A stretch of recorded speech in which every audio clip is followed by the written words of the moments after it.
Revolução Chinesa de 1949, também chamada de Revolução Comunista, teve como principal característica a tomada do poder pelos comunistas. O país passou a ser chamado de República Popular da China, tendo como Mao Tse-tung como chefe do país. A partir daí, a China foi transformada num país comunista. A revolução teve início com a tomada do poder por parte dos comunistas. O Partido Chinês foi oficializado como Mao Tse-tung, eleito chefe do país, que governou até sua morte. Esse período ficou conhecido como a Era de Mao Tse-tung, que ocorreu entre os anos de 1949 até 1976. A partir desse momento, diversas reformas foram sendo estabelecidas para que a China se tornasse um país comunista. O método revolucionário teorizado e aplicado por Mao para alcançar o poder foi o inverso do método utilizado na Revolução Russa.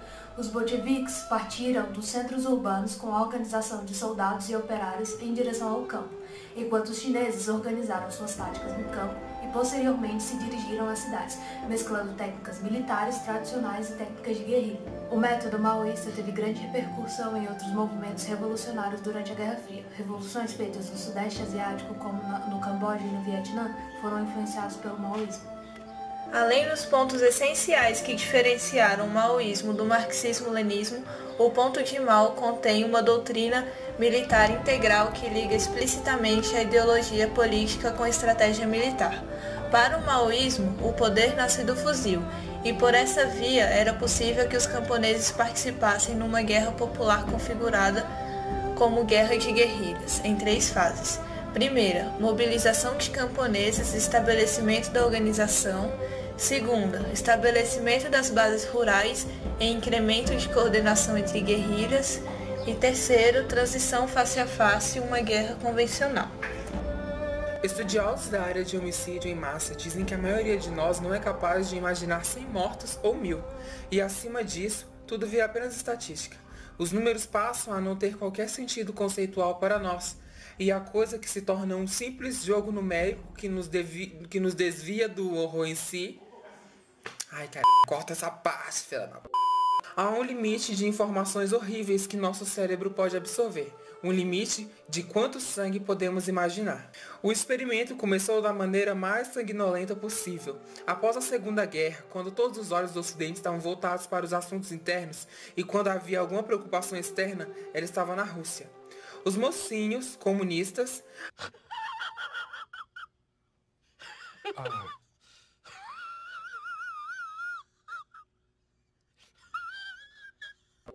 haviam vencido a guerra contra os vilões, os nacionalistas, da China. Ou assim fomos levados a crer, na época em que o comunismo era a moda mundial. A comunização da China se deu segundo 3 estágios usuais: expurgos, planejamentos e, por fim, a procura por bodes expiatórios. No primeiro estágio, ocorreram os expurgos, também conhecidos como purificação, para que o comunismo pudesse ser implantado. Havia rebeldes a serem mortos e terras a serem nacionalizadas. As igrejas tinham que ser destruídas, ou contra-revolucionários tinham que ser suprimidos. A violência começou no campo e depois se espalhou para as cidades. Todos os camponeses foram inicialmente divididos em 4 classes em que todos eram considerados politicamente aceitáveis: pobres, semipobres, médios e ricos. Todos os outros eram considerados latifundiários e assim marcados para serem eliminados. Se nenhum latifundiário fosse encontrado, os ricos então seriam incluídos nesse grupo. A classe demonizada era desentocada em uma série de encontros de amargura que ocorriam em um nível nacional, no qual as pessoas delatavam seus vizinhos que possuíssem propriedades e que fossem politicamente desleais. Assim, considerados, eram imediatamente executados, junto com qualquer que tivesse simpatias por eles. A regra era que deveria haver ao menos uma pessoa morta por vilarejo. O número de mortos está estimado entre 1 milhão e 5 milhões. A campanha então se dirigiu para as cidades. As motivações políticas eram o principal incentivo, mas havia também o desejo de se fazer controles comportamentais. Qualquer suspeito de envolvimento com prostituição, jogatina, sonegação, mentiras, tráfico de ópio ou suspeito de contar segredos de Estado era executado sob a acusação de bandido. Havia indústrias nas cidades, mas aquelas que eram seus proprietários e gerentes eram submetidos a restrições cada vez mais apertadas, como transferência forçada, escrutínio constante, impostos escorchantes, além de sofrerem todos os tipos de pressão para oferecer seus negócios à coletivização. Houve muitos suicídios entre os pequenos e médios empresários que perceberam para onde tudo aquilo estava indo. Filiar-se ao partido apenas adiava temporariamente a morte, já que em 1955 começou a campanha contra os contra-revolucionários escondidos dentro do próprio partido. Havia um princípio de que em cada 10 membros do partido era um traidor secreto. Quando os rios de sangue haviam atingido seu ápice, Mao criou a campanha do desabrochar das 100 flores. Durante 2 meses, em 1957, sendo o legado dessa fase que constantemente se ouve, deixemos que 100 flores desabrochem. As pessoas foram encorajadas a falar abertamente e mostrar seu ponto de vista, uma oportunidade muito tentadora. Mas essa liberalização durou pouco. Na verdade, foi tudo uma armadilha. Todos aqueles que falaram contra o que estava ocorrendo na China foram arregimentados e aprisionados, talvez entre 400 mil e 700 mil pessoas, incluindo 10% das classes mais educadas. Outras eram rotuladas de direitistas e sujeitadas a interrogatório de reeducação. Outras eram expulsas de suas casas e isoladas. Mas isso não foi nada comparado à segunda fase, que se tornou uma das maiores catástrofes da história do planejamento central.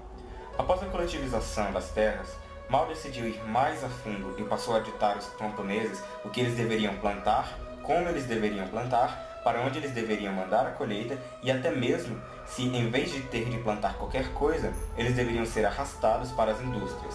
Essa etapa se tornaria o grande salto para frente, que acabou por gerar a escassez mais mortal da história.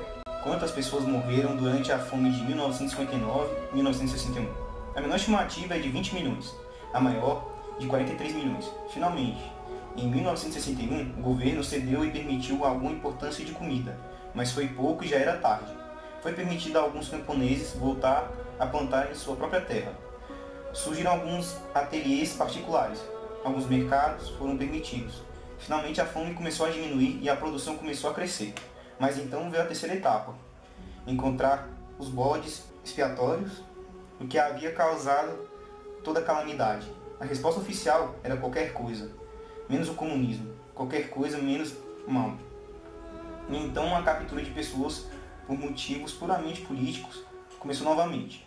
E aqui chegamos ao cerne da Revolução Cultural. Milhares de campos e centros de detenção foram abertos. As pessoas que eram mandadas para lá morriam lá. Na prisão utilizava-se das desculpas mais fajutas possíveis para se eliminar alguém.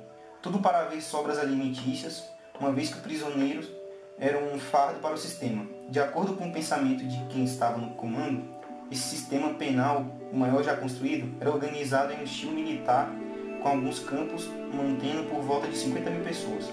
Havia um critério para se aprisionar alguém. Os indivíduos eram abordados aleatoriamente e recebiam ordem de prisão de maneira indiscriminada.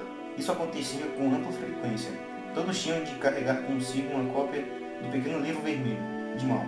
Questionar a razão da prisão era em si uma evidência de deslealdade, já que o Estado era infalível. Os primeiros estágios da rebelião ocorreram da única maneira permissível. A linha dura começou a criticar o governo por ser muito frouxo e muito descompromissado com o ideal comunista. Ironicamente, isso começou a surgir exatamente no momento em que a moderação se tornou manifesta na Rússia. Os neo-revolucionários da Guarda Vermelha começaram a criticar os comunistas chineses como sendo reformistas à la Khrushchev. Como o escritor apontou à Guarda, se levantou contra o seu próprio governo com o intuito de defendê-lo.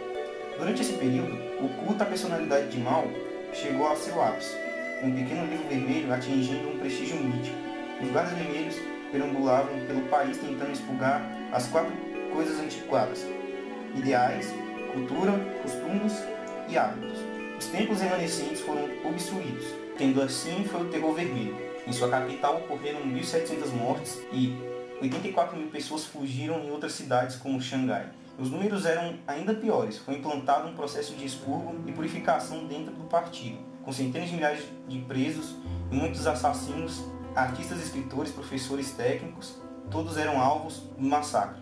organizado que ocorriam em comunidades seguidas, com Mao aprovando cada passo como meio de eliminar cada possível rival político. Mas, interiormente, o governo estava se fragmentando e rachando, mesmo que externamente ele estivesse se tornando ainda mais brutal e totalitário. Finalmente, em 1976, Mao morreu.